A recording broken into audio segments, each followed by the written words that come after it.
मुख्यमंत्री ने कोरोना की तीसरी लहर के मद्देनजर सरकारी अस्पतालों को सर्व सुविधा युक्त बनाने के लिए कार्य योजना बनाने के दिए निर्देश।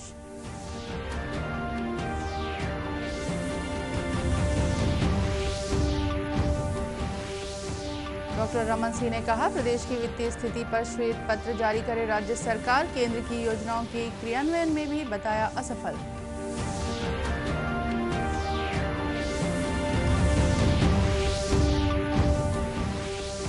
देश में कोरोना संक्रमण में लगातार हो रही कमी, प्रदेश में स्वस्थ होने की दर 98% पर पहुंची।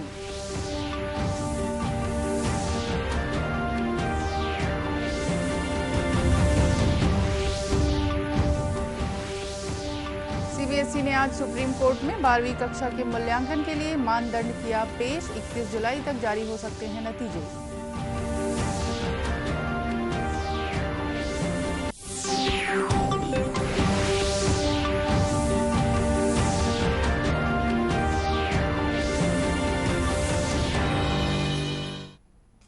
नमस्कार, आप देख रहे हैं दूरदर्शन समाचार। मैं हूं रेहाना। अब समाचार विस्तार से।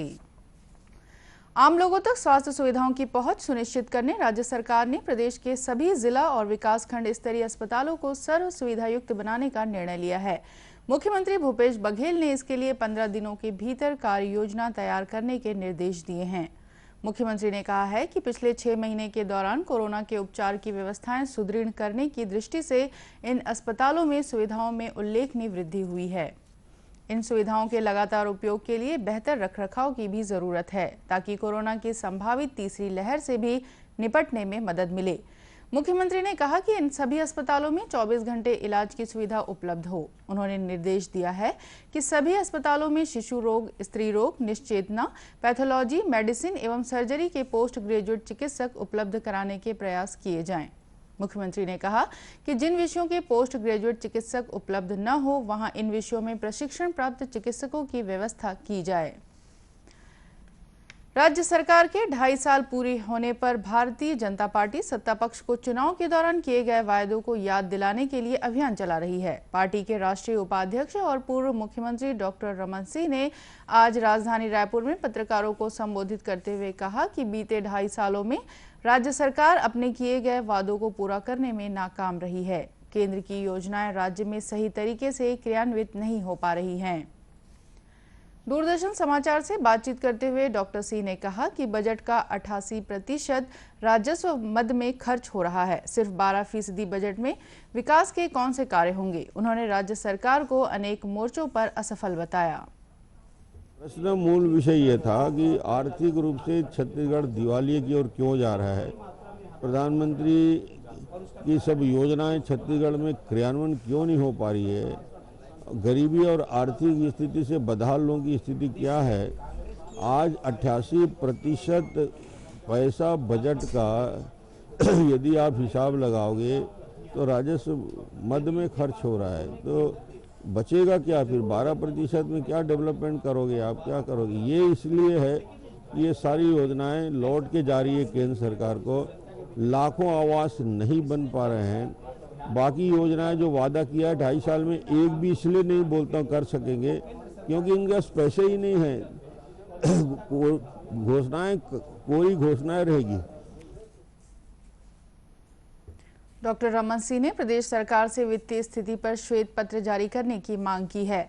पत्रकार वार्ता के दौरान पार्टी के प्रदेश अध्यक्ष विष्णुदेव साय, वरिष्ठ नेता रामविचार नेताम, धर्मलाल कौशिक और बृजमोहन अग्रवाल मौजूद थे।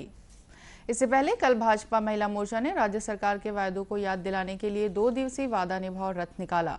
रथ को भाजपा सांसद सुनील सोनी और वरिष्ठ नेता बृजमोहन अग्रवाल, राजेश मूड़त तथा श्रीचंद सुंदरानी ने हरी झंडी दिखाकर रवाना किया। महिला मोर्चा की कार्यकर्ताओं ने रायपुर शहर में वादा निभाओ रथ के जरिए लोगों से संपर्क कर उन्हें राज्य सरकार के वायदों की याद दिलाई। साथ ही सरकार की असफलता की भी जानकारी दी। वार्ड स्तर पर भी महिला मोर्चा की कार्यकर्ताओं ने महिलाओं से संपर्क किया।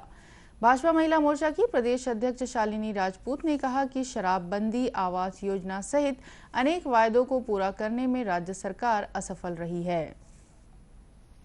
कांग्रेस सरकार के 2.5 वर्ष पूरे हो गए हैं, लेकिन छत्तीसगढ़ में अव्यवस्था का आलम है। महिलाएं और बालिकाएं आज सुरक्षित नहीं है। शराबबंदी को लेकर पूर्ण शराबबंदी का वादा किए थे गंगा जल लेकर, लेकिन आज घरों घर पूर्ण शराबबंदी नहीं करके घरों घर पहुंचाया जा रहा है। इन सब विषय को लेकर महिला मोर्चा 16 और 17 तारीख को मैदान में उतर रही है।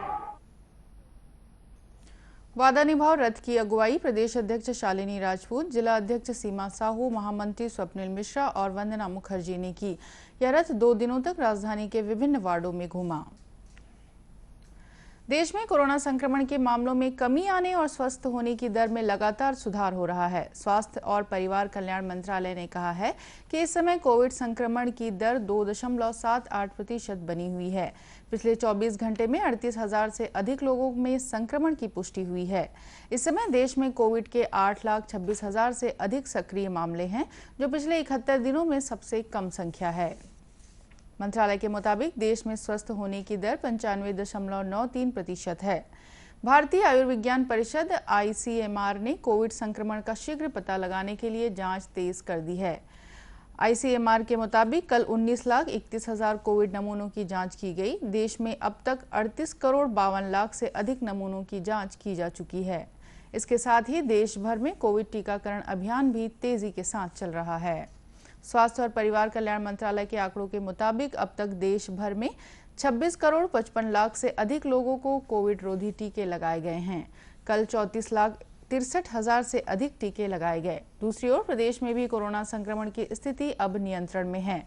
संक्रमण की दर में लगातार सुधार हो रहा है। प्रदेश में बीते 15 जून को संक्रमण की रफ्तार घटकर 1.4% पर आ गई है। स्वस्थ होने की दर 98% पर पहुंच गई है।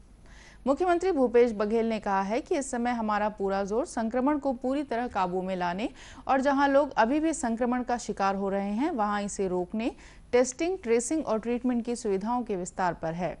गौरतलब है कि प्रदेश में 18 नए ऑक्सीजन जनरेशन संयंत्र लगाए गए हैं। साथ ही 6 नए संयंत्र लगाने का काम जारी है। केंद्रीय माध्यमिक शिक्षा बोर्ड CBSE ने आज सुप्रीम कोर्ट में 12वीं कक्षा के मूल्यांकन के लिए मानदंड पेश किया है। 31 जुलाई तक 12वीं के नतीजे जारी होने की संभावना है।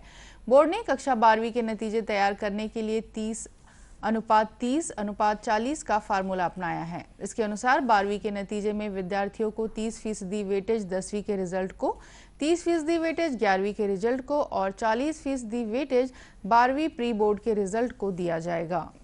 गौरतलब है कि इस साल कोरोना संक्रमण के कारण CBSE ने 10वीं और 12वीं बोर्ड की परीक्षाएं रद्द कर दी थी। इससे पहले सुप्रीम कोर्ट ने 3 जून को CBSE से 2 सप्ताह के भीतर अपनी मूल्यांकन योजना प्रस्तुत करने को कहा था। कोर्ट ने कहा था कि मूल्यांकन मानदंड के निर्माण के लिए लंबी अवधि की अनुमति नहीं दी जा सकती, क्योंकि देश भर में कई छात्र कॉलेज में प्रवेश लेने की प्रतीक्षा कर रहे हैं। इसके अलावा कोर्ट ने कहा था कि वह अंकों के मूल्यांकन के लिए वस्तुनिष्ठ मापदंडों से गुजरेगा, ताकि अगर किसी को आपत्ति हो तो उससे निपटा जा सके। बोर्ड ने 4 जून को इसके लिए एक उच्च स्तरीय समिति का गठन किया था। प्रधानमंत्री गरीब कल्याण योजना कोरोना के संकट काल में वरदान साबित हो रही है। प्रदेश में भी इस योजना के सकारात्मक परिणाम मिल रहे हैं।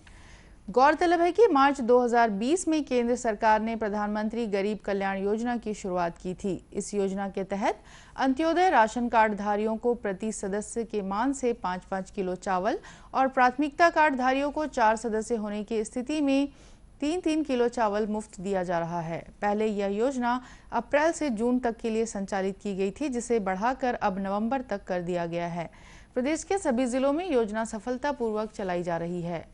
महासमुंद जिले में भी इस योजना के तहत 578 उचित मूल्य की दुकानों के जरिए 2,69,000 से अधिक लोगों को चावल वितरित किया जा रहा है।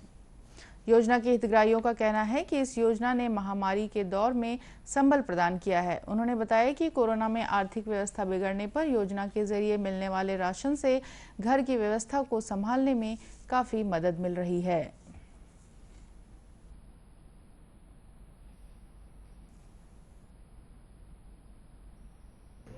जी, जो 5 किलो राशन हम लोग को एक्स्ट्रा मिल रहा है, उससे हम लोग को बहुत सहायता हुआ है। जैसे कि लॉकडाउन के चलते हम लोग कब से बैठे हुए थे, हमारे पास कमाने का कोई जरिया नहीं था और काम कुछ था नहीं हम लोग के पास में। तो जब काम ही नहीं होगा तो हम लोग को राशन कहाँ से मिलेगा।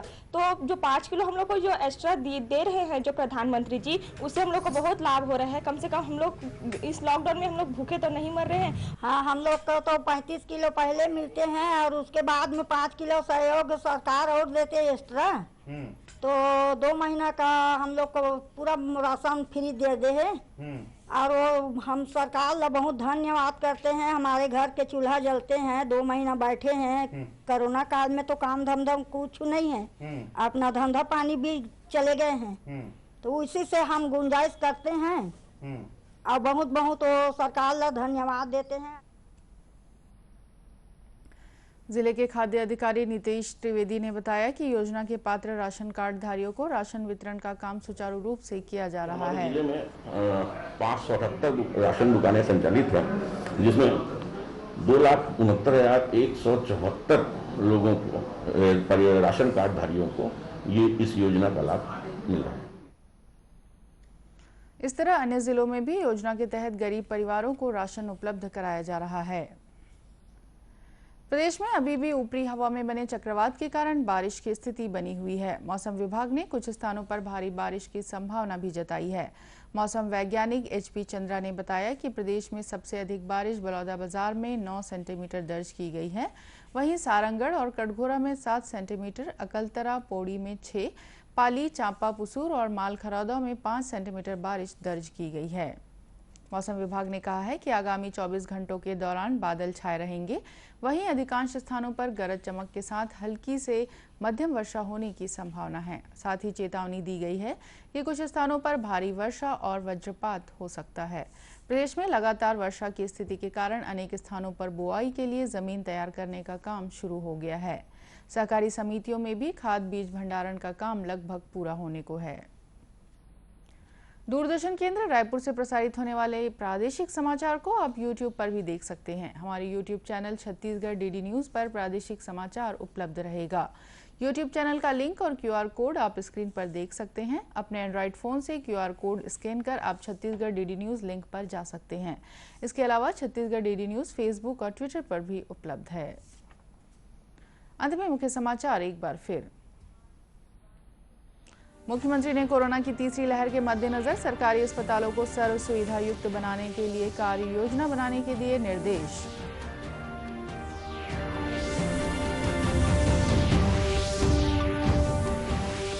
डॉक्टर रमन सिंह ने कहा, प्रदेश की वित्तीय स्थिति पर श्वेत पत्र जारी करे राज्य सरकार, केंद्र की योजनाओं के क्रियान्वयन में भी बताया असफल।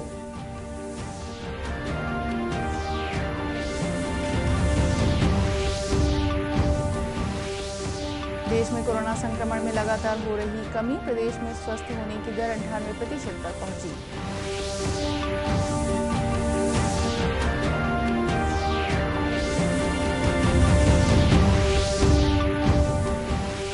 और CBSE ने आज सुप्रीम कोर्ट में 12वीं कक्षा के मूल्यांकन के लिए मानदंड किया पेश। 21 जुलाई तक जारी हो सकते हैं नतीजे।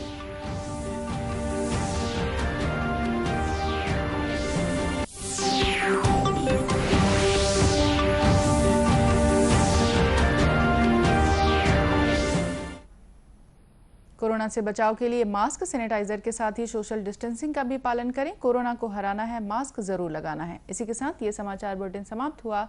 नमस्कार।